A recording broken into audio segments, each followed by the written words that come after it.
pangalawa na nating kwento ay balik eskwela. Pasukan na. What if bumalik din sa school ang kinatatakutan mo? Papasok pa rin ba? Ako nga pala si Moana Marie Chan, 13 years old, grade 7 sa Tuburan Central Elementary School sa Cebu. Excited na akong bumalik ng school. Parang ang tagal ng summer at halos wala akong ginawa kundi matulog lang. Gustong-gusto ko na ulit makita ang mga classmates ko at makipagkwentuhan sa kanila. Makikita ko na rin ulit ang crush kong si Kent, pati ang mga favorite teachers kong si Teacher Walter at Teacher Win. Kaya madaling araw pa lang ng first day of classes ay gising na ako. Pero ang weird, nakabihis na ako kagad ng uniform. Pinihisan ba ako ng nanay ko? Hinanap ko si nanay pero parang walang tao sa bahay. Baka maaga siyang umalis para sa trabaho. Sumakay na ako ng jeep at marami ring batang tulad kong papasok na sa school. Pagpasok ko sa school, ang daming mga bagong muka. At matapos ang flag ceremony, pumasok na kami sa classroom. Umupo na din ako sa paborito kong pwesto sa likuran. Buti walang umaagaw ng upuan kong ito. Gusto ko sa likod umuupo para makapag-drawing ako habang nagkaklase. Kaso buong araw, parang napakasuplada ng mga classmates ko.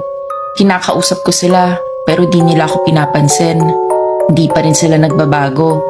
Mukhang binubuli pa rin ako at silent treatment ang ginagawa nila sa akin. Kala ko naman this school year, magbabago na sila. Kaya nang matapos ang klase ng 5 p.m., agad akong dumiretso sa CR at pumasok sa isang cubicle. Doon na ako umiyak. Paggabi na pero ayaw ko pang umuwi dahil wala naman ako makakausap sa bahay. At nasasaktan ako sa ginawa ng mga classmates ko sa akin. Habang umiiyak ako, narinig ako ng ilang classmates ko na sina Angel at Ella.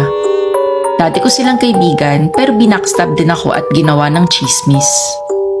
Naawa sila sa akin at lumapit. Sabi nila, okay ka lang ba? Hindi ata nila ako nakilala dahil nakatalikod ako. Kaya humarap ako sa kanila at sumigaw. Ang sasama nyo! Lagi nyo na lang akong binubuli! Pero grabe ang takot sa kanilang mga mukha at tumakbo ang mga ito. Nagtaka ako. Nakakatakot ba ako magalit? Tumakbo sila pabalik ng classroom namin. Agad ko namang sinundan at gusto ko sana mag-sorry. Pero pagdating sa classroom, tumuli sila ulit at umalis nang makita ako. Dito na ako nagtaka. Bakit sila takot sa akin? Paglabas ko ng classroom, nakita ko naman ang mga cleaners sa kabilang section. Tumakbo din sila nung makita ako. Ano bang nangyayari? Bumalik ako ng CR para manalamin. Magulo ba ang buhok ko? Anong meron sa mukha ko?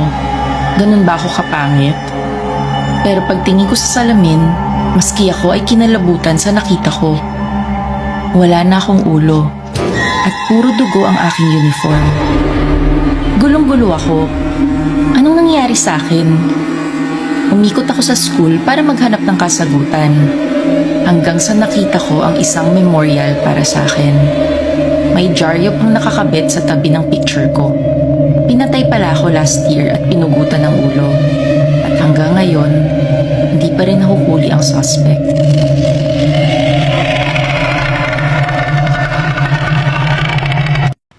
Ang pangalawa nating kwento ay Money Garland. What if di ka bigyan ng money garland ng parents mo? Nagtatampo ka ba? Ako nga pala si Angeline Ancheta. Palayaw ko ay Angie. 15 years old at taga-Taguig. Last May 7, 2024, graduate akong salutatorian sa Ricardo P. Cruz Senior Elementary School. Pero kahit salutatorian ako nung graduation, merong mas pinagkaguluhan at umagaw ng eksena. Ang pabida naming classmate na walang award na si Prince Lahoy.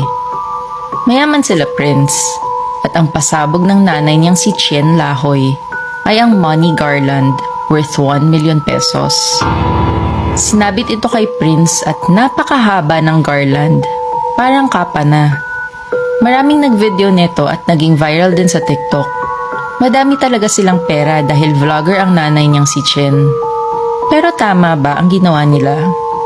Sabi ng iba, okay lang daw yon kasi pinaghirapan ng nanay niya ang pera at it's her way to express her love to her son. Ngunit sabi naman ng mga teachers ko, hindi raw ito tama. Kasi sana, privately na lang binigay ang napakagarang award na ito para di naman magdulot ng inggit at tampo for both the parents and their child. Lalo na tayong mga Pinoy. Sa totoo lang, madali tayong mainggit at sumama ang loob. Anak nga daw nila Pacquiao at iba pang mga mayaman, wala namang ganyang palabas. Tinapik din ako ng advisor ko na si Teacher Loisa at sinabi sa akin, huwag kang mainggit dahil salutatorian ka. Iba ang kaligayahang maibibigay mo sa nanay mo at kitang-kita naman na proud siya na graduate ka. One day, magkakaroon ka din ng ganyang pera or higit pa dahil sa pagpupursige mo. Ikaw mismo ang magbibigay ng award sa sarili mo. Mukha namang gusto lang makakuha ng atensyon ni Prince at ng nanay niyang si Chen. Napaiyak ako at tama ang sinabi ng teacher ko. Nagpapasalamat pa din ako sa hirap na dinanas ni nanay at tatay para lang mapag-aral ako at ito ang award ko ang ibabalik ko sa kanila. Pero di mawala sa isipan ko kung gaano kadami ang pera nila Prince. Pero what if nakakuha din ako ng ganitong gift galing kila nanay, kahit na alam kong isang pangarap na lang yun. Makalipas ang ilang linggo, nagulat ako sa balita at nanakawan ng mag-inang si Prince at Chen. Sabi sa balita, pinasok daw kagabi ng 2 lalaki ang bahay nila sa Taguig. Madali daw silang matunton dahil sa pagva-vlog ni Chen. Yan ang hirap sa mga vloggers. Sinasabi kung nasan sila lagi. Malamang ay nakita ang viral nilang post na may 1 million garland na binigay kay Prince. Nakuha daw ng mga magnanakaw ang 1 million na garland at 2 million pa sa vault nila. Natangay din ang mga gadgets at mamahaling alahas nila. Ang masaklap dito, napatay daw ang kasambahay nila dahil nanlaban nito at may tama daw ng baril si Prince at Chen.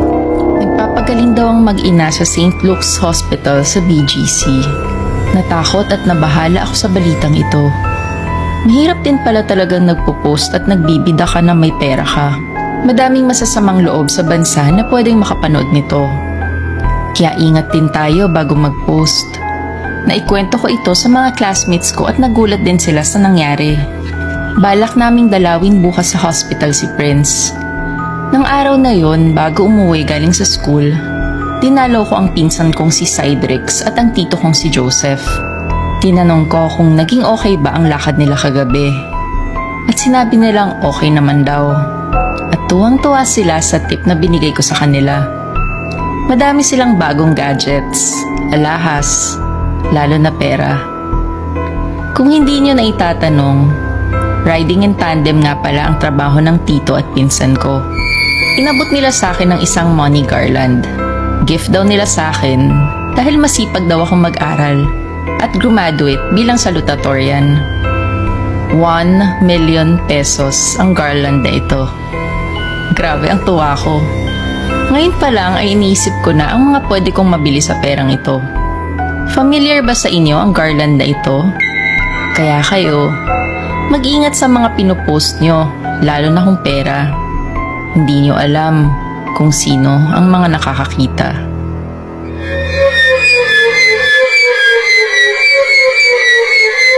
This video is a work of fiction. Unless otherwise indicated, all the names, characters, businesses, places, events, and incidents in this book are either the product of the author's imagination or used in a fictitious manner. Any resemblance to actual persons, living or dead, or actual events is purely coincidental.